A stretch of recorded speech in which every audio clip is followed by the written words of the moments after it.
নমস্কার বন্ধুরা, তিয়াশার রেসিপিতে সকলকে স্বাগত জানাই। আজ আমি সজনের ফুল আর আলু দিয়ে একটা দুর্দান্ত স্বাদের রেসিপি আপনাদের বানিয়ে দেখাবো, যেটা গরম গরম ভাত, রুটি, পরোটা সব কিছুর সঙ্গেই খেতে পারবেন। আর ঘরে থাকা সামান্য কয়েকটা উপকরণ দিয়ে রেসিপিটা খুব সহজেই আপনারা তৈরি করে নিতে পারবেন। আর এটা খেতে এতটাই টেস্টি হয় যে স্বাদ আপনাদের মুখে লেগে থাকবে। তো এখানে আমি প্রায় 200 গ্রাম মতো সজনের ফুল নিয়েছি। আর এই সজনের ফুলটাকে ভালো করে বেছে পরিষ্কার করে ধুয়ে নিয়েছি। এখন এটাকে এক সাইডে সরিয়ে রেখে এবার আমি এই সজনের ফুলে দেওয়ার জন্য একটা আলু নিয়েছি। এরকম একটা ছোট সাইজের আলু নিয়েছি। এখন আমি আলুটাকে কেটে নেব। প্রথমে আলুটাকে এইভাবে কয়েকটা ভাগে ভাগ করে নিচ্ছি।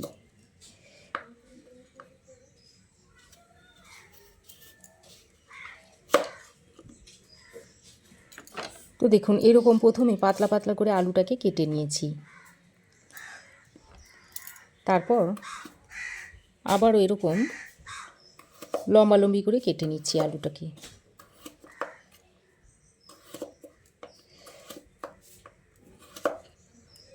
তো এরকম প্রথমে লম্বা করে আলুগুলোকে কেটে নিয়েছি। এবার এই আলুগুলোকে এরকম একটু মিহি করে কুচিয়ে নিচ্ছি।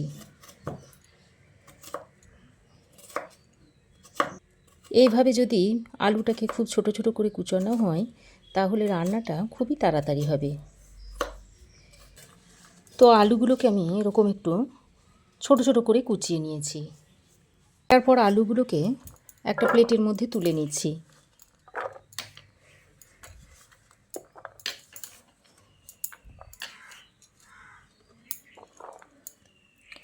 একটা প্লেটে তুলে আবারও ভালো করে পরিষ্কার করে ধুয়ে নিয়েছি। এবার আমি কড়াই গরম করে দিয়ে দিচ্ছি 1 চামচ মতো গোটা ধনে, আর দিয়ে দিচ্ছি 1 চামচ গোটা জিরে, আর একটা শুকনো লঙ্কাকে ফাটিয়ে দিয়ে দিচ্ছি। এবার গ্যাসের ফ্লেমটাকে লো টু মিডিয়ামে করে জিরে, ধনে আর শুকনো লঙ্কাটাকে ভেজে নিচ্ছি। তো দেখুন বন্ধুরা, জিরে, ধনে আর শুকনো লঙ্কাটাকে একসঙ্গে করে ভেজে নিয়েছি, আর একটু মুচমুচে করে ভেজে নিয়েছি। এখন আমি এটাকে একটা বাটির মধ্যে ঢেলে নিচ্ছি। ভাজা মশলাটা ঢেলে নিয়ে ওই কড়াই দিয়ে দিচ্ছি অল্প 1 চামচ মতো সর্ষের তেল। এবার আমি গরম তেলে দুটো ছোট ছোট সাইজের শুকনো লঙ্কা দিয়ে দিচ্ছি। তারপর যে সজনের ফুলগুলো ধুয়ে রেডি করে রেখে দিয়েছিলাম সেগুলো এখানে দিয়ে দিচ্ছি।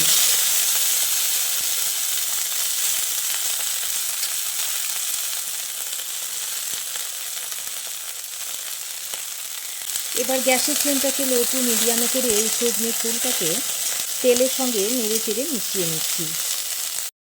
এবার আমি অল্প পরিমাণে নুন আর একটু হলুদের গুঁড়ো দিয়ে দিচ্ছি। তারপর এই সজনের ফুলটাকে নুন আর হলুদের গুঁড়ো দিয়ে তেলের সঙ্গে এইভাবে নেড়ে চেড়ে একটু ভাজা ভাজা করে নিচ্ছি। আর এই সজনে ফুলের মধ্যে যে জলটা রয়েছে সেই জলটাকে এইভাবে নেড়ে চেড়ে শুকিয়ে নিতে হবে।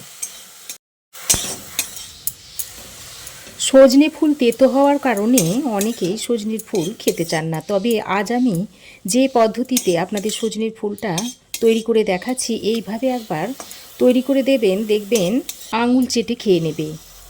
আর এটা এতটাই টেস্টি হয় যে এর স্বাদ অনেক দিন পর্যন্ত মুখে লেগে থাকবে।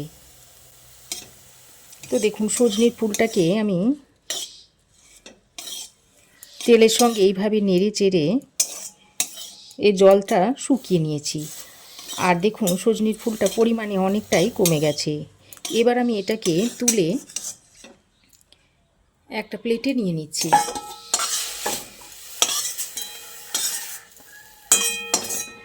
সজনের ফুলটা আমি একটা প্লেটে তুলে নিয়েছি। এবার এটাকে হালকা একটু ঠান্ডা করে নেব।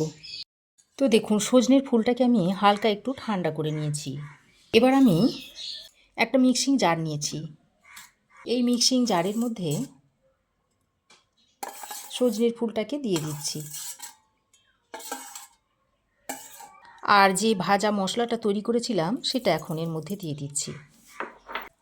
এবার সামান্য পরিমাণে একটু জল দিয়ে এর একটা মিহি পেস্ট আমি তৈরি করে নেব। তো দেখুন বন্ধুরা, সব কিছুকে একসঙ্গে করে আমি ঠিক এইরকম একটা পেস্ট তৈরি করে নিয়েছি। এবার আমি আবারও কড়াইটা গরম করে নিয়েছি, তারপর আরও 1 চামচ মতো সর্ষের তেল দিয়ে দিচ্ছি। এবার আমি তেলটা গরম করে এর মধ্যে দিয়ে দিচ্ছি 1/2 চামচ মতো কালো জিরে। তারপরে যে আলুগুলো কেটে ধুয়ে রেখেছিলাম সেইগুলো এখানে দিয়ে দিচ্ছি।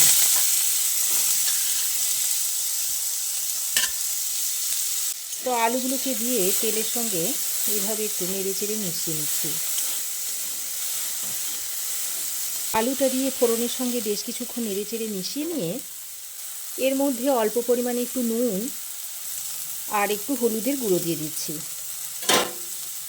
তারপর নুন আর হলুদের গুঁড়োটা দিয়ে আলুটাকে কিছুক্ষণ ভেজে নেব। আর আলু আমি যেহেতু খুব ছোট ছোট করে কুচিয়ে দিয়েছি, তাই আলুটা খুব তাড়াতাড়ি নরম হয়ে যাবে।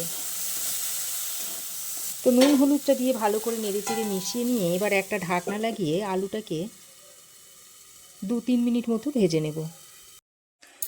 তো ঢাকা দিয়ে আমি 2-3 মিনিট মতো আলুটাকে ভেজে নিয়েছি। আর আলুর মধ্যে একটা হালকা কালার এসে গেছে। আর আলুটা দেখুন অনেকটাই নরমও হয়ে গেছে। এবার এই পর্যায়ে আমি যে সজনে ফুলের মিশ্রণটা তৈরি করে রেখেছিলাম সেটা এখানে দিয়ে দিচ্ছি।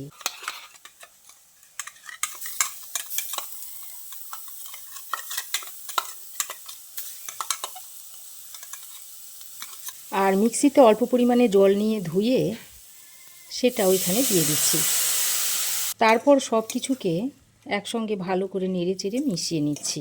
তো বন্ধুরা, আমার এই আজকের রেসিপি যদি আপনাদের ভালো লাগে তো অবশ্যই একটা লাইক দেবেন। যে সমস্ত বন্ধুরা চ্যানেলে নতুন আছেন তাদের একটাই অনুরোধ রইল, অবশ্যই একটা সাবস্ক্রাইব করে দেবেন। তো ভালো করে নেড়ে চেড়ে মিশিয়ে নিয়ে এবার আমি ঢাকা দিয়ে আরও 3-4 মিনিট মতো রান্না করে নিচ্ছি। তো ঢাকা দিয়ে আমি আরও 3-4 মিনিট মতো রান্না করে নিয়েছি। আর দেখুন আলু খুব ভালোভাবে সেদ্ধ হয়ে গেছে আর এটা একটু শুকনো শুকনো গামাখা গামাখা হয়েছে। আর আমি এর মধ্যে স্বাদের ব্যালেন্সের জন্য অল্প একটু চিনি দিচ্ছি। তবে আপনাদের যদি চিনি দিতে মন না চায় তাহলে দিতে হবে না, চিনি ছাড়া এটা তৈরি করে নেবেন। তো চিনি দিয়ে আবারও সজনে ফুল ও আলুর সঙ্গে খুব ভালো করে মিশিয়ে নিয়েছি। আর খুব ভালোভাবে মিশিয়ে নিলে রেসিপিটা সার্ভ করার জন্য একেবারে রেডি হয়ে যাবে। তো রেসিপিটা এখন সার্ভ করে দিচ্ছি। সজনে ফুলের রেসিপিটা আমি এখন একটা প্লেটে সার্ভ করে দিচ্ছি। তো আপনারাও এইভাবে একবার তৈরি করে খেয়ে দেখতে পারেন, আশা করছি ভালো লাগবে। সজনে ফুলের রেসিপিটা দেখুন দেখতে কি দুর্দান্ত হয়েছে। তো আমার এই আজকের দুর্দান্ত স্বাদের সজনে ফুলের নিরামিষ রেসিপি আপনাদের কেমন লাগলো অবশ্যই একটা কমেন্ট করে জানাবেন। ভালো লাগলে একটা লাইক ও শেয়ার করবেন। পাশে থাকা বেল আইকনটাও অবশ্যই প্রেস করে দেবেন। আর আমার চ্যানেলে যদি নতুন হয়ে থাকেন তো প্লিজ চ্যানেলটাকে সাবস্ক্রাইব করার অনুরোধ রইল। আজ এ পর্যন্তই। আবার দেখা হবে নতুন কোনো রেসিপি নিয়ে নেক্সট এপিসোডে। সে পর্যন্ত ভালো থাকবেন, সুস্থ থাকবেন। ধন্যবাদ।